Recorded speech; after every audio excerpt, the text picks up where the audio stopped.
नमस्कार दोस्तों। आजकल ये पाया जाता है कि बहुत से लोग डायबिटीज़, शुगर, बीपी, कोलेस्ट्रॉल और ओबेसिटी से पीड़ित रहते हैं।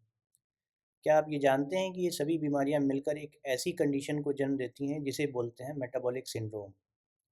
मेटाबॉलिक सिंड्रोम एक साइलेंट किलर होता है जो कि हार्ट अटैक, स्ट्रोक और किडनी डिजीज़ डेवलप करने में रिस्क फैक्टर कई गुना बढ़ा देता है।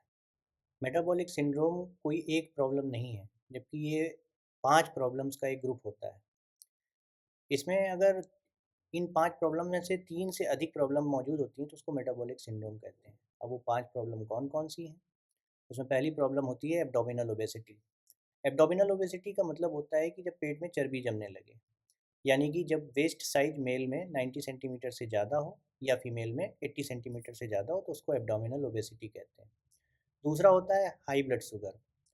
अगर जो पेशेंट जिनकी कंफर्म डायग्नोसिस डायबिटीज़ की नहीं है, उनमें अगर sugar level, fasting sugar level 100 से ऊपर है, तो उनको प्री डायबिटिक कंडीशन में रखा जाता है। वो एक कंडीशन इसमें पाई जाती है या फिर एस्टेब्लिश्ड डायबिटिक का केस हो। दूसरी कंडीशन होती है हाइपरटेंशन। अगर किसी पेशेंट का जो ब्लड प्रेशर है वो 130 से बाई 85 से ऊपर जा रहा है, तो यानी वो इस कंडीशन के अंतर्गत आ जाता है। तीसरी कंडीशन होती है ट्राइग्लिसराइड का बढ़ना। अगर ट्राइग्लिसराइड लेवल 150 से अधिक है, तो भी वो इस कंडीशन के अंतर्गत आता है। चौथी कंडीशन है लो एचडीएल, यानी अगर हाई डेंसिटी लिपोप्रोटीन का जो लेवल है वो 40 से कम है, तो वो भी इस कंडीशन के अंतर्गत आता है। अब मेडिकल जो अथॉरिटीज़ हैं उनके अकॉर्डिंग अगर इन 5 में से 3 कंडीशंस पाई जाती हैं, तो उस पेशेंट को हम मेटाबॉलिक सिंड्रोम की कैटेगरी में लाते हैं।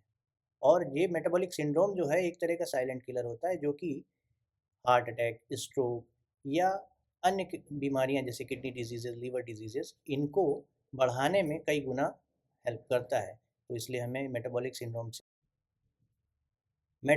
सिंड्रोम होने के मुख्य कारण क्या हो सकते हैं? तो आजकल जो सबसे बड़ा कारण पाया गया है सीडेंट्री लाइफस्टाइल। आदमी की जो फिजिकल एक्टिविटी है वो बहुत कम हो चुकी है।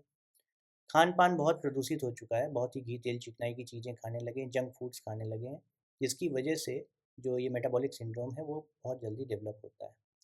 ओबेसिटी, इन सब खानों से ओबेसिटी डेवलप होती है और इसकी वजह से मेटाबॉलिक सिंड्रोम डेवलप हो जाता है। बाकी कुछ बीमारियां हैं जिनमें मेटाबॉलिक सिंड्रोम पाया जा सकता है, जैसे पीसीओडी की बीमारी है, इसमें भी मेटाबॉलिक सिंड्रोम डेवलप हो सकता है। तो जब इस तरह की चीज़ें बॉडी में रहती हैं या हमारी जो लाइफ स्टाइल है वो अच्छी नहीं होती है, तो मेटाबॉलिक सिंड्रोम डेवलप करने के बहुत ही ज़्यादा चांसेस बढ़ जाते हैं।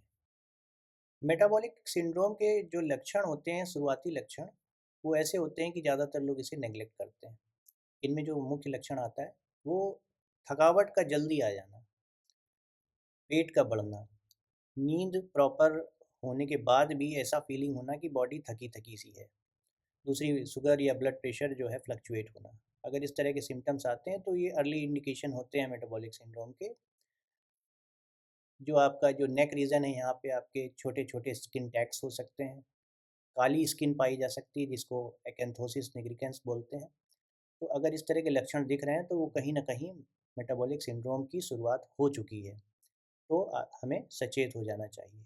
अगर हम इसके डायग्नोस्टिक क्राइटेरिया की बात करें, तो इसको ब्लड टेस्ट के द्वारा डायग्नोज़ किया जा सकता है। तो ब्लड टेस्ट में हमें ब्लड शुगर की जाँच करवानी चाहिए, रेगुलर ब्लड प्रेशर की जाँच करवानी चाहिए, लिपिड प्रोफ़ाइल करवानी चाहिए तथा और जैसे जाँचें होती हैं, जैसे kidney function test, liver function test, ये आदि कराकर हम इस डायग्नोस्टिक क्राइटेरिया को जाँच।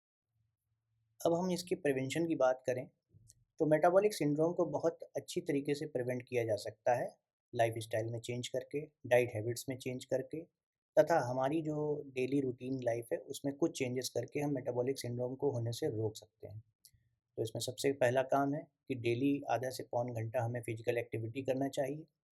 खाने-पीने में हमें ऐसी चीज़ें कम खानी चाहिए जिसमें जो जंक फूड्स जैसे हो गया या घी तेल चिकनाई की चीज़ें हैं, ये बहुत कम लेना चाहिए। ता ताकि हमारे शरीर में जो ट्रांस फैट्स है वो कम जाएँ और हमें जो है इन सब चीज़ों में आराम मिल सके। बाकी सबसे मेन इम्पोर्टेंट चीज़ है वो फ़िज़िकल एक्टिविटी है। स्ट्रेस कम रखें, 7 से 8 घंटे की नींद लेनी चाहिए। ये सब प्रिवेंटिव मेजर्स हैं, इनसे मेटाबॉलिक सिंड्रोम्स होने की संभावनाएँ कम हो जाती हैं। अब अगर किसी के मेटाबॉलिक सिंड्रोम हो गया है, तो उसमें घबराने की कोई ज़रूरत नहीं है। थोड़ा-सा लाइफ़स्टाइल मॉडिफ़िकेशन, थोड़ा-सा फूड हैबिट्स को सुधार लेंगे तो ये ठीक हो जाएगा।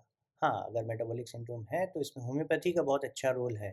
हमारे यहाँ ऐसी दवाइयाँ आती हैं जो बॉडी की जो मेटाबॉलिज़्म है उसको इम्प्रूव करती हैं और इस मेटाबॉलिक सिंड्रोम को ठीक करने में पूरी मदद करती हैं। तो अगर आपको मेटाबॉलिक सिंड्रोम हो चुका है तो उसमें घबराने की ज़रूरत नहीं है। तुरंत किसी अपने नज़दीकी अच्छे होम्योपैथ से कंसल्ट करें और इसका होम्योपैथिक ट्रीटमेंट करें। कुछ एक्सरसाइज़ करें, कुछ डाइट में चेंजेस करें और अपने इस मेटाबॉलिक सिंड्रोम की प्रॉब्लम को ठीक कर लें। मेटाबॉलिक सिंड्रोम मोस्टली नेग्लेक्ट करने वाली बीमारी है, लेकिन ये एक बहुत ही साइलेंट किलर होता है, तो इसलिए इसको हल्के में ना लें। इसका तुरंत ट्रीटमेंट करें और अपनी इस बीमारी को ठीक करने में अपनी मदद करें।